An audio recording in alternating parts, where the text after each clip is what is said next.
बिस्मिल्लाहिर्रहमानिर्रहीम। अस्सलामुअलैकुम फ्रेंड, आज के इस लेसन में मैं आपको सिखाने वाली हूँ क्लासरूम ऑब्जेक्ट्स। इन ऑब्जेक्ट्स को सीखकर आप डिफरेंट सिचुएशन में आसानी इंग्लिश बोल सकेंगे। और अगर आप मेरे चैनल पर नए हैं तो इब्राहिम टीवी को सब्सक्राइब कर लीजिए ताकि आपको हमारी मज़ीद वीडियोस की नोटिफिकेशन मिलती रहे। तो चलिए शुरू करते हैं।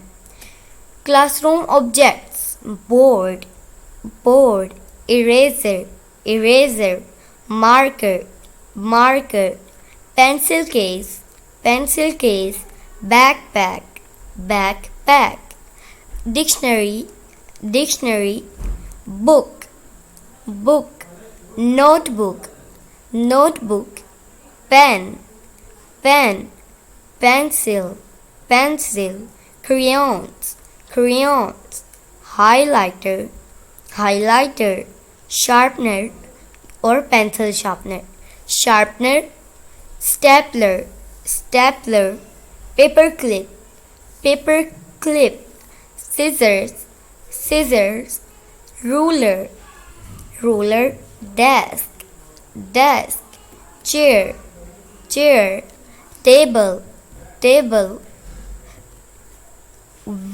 Waste basket, waste basket, clock, clock, wall, wall, door, door, window, window। तो ये था फ्रेंड आज का हमारा लेसन। वीडियो पसंद आई हो तो इसे लाइक करें, चैनल को सब्सक्राइब करें। आज से मिलेंगे अगली नेक्स्ट वीडियो में, तब तक के लिए अल्लाह हाफिज़।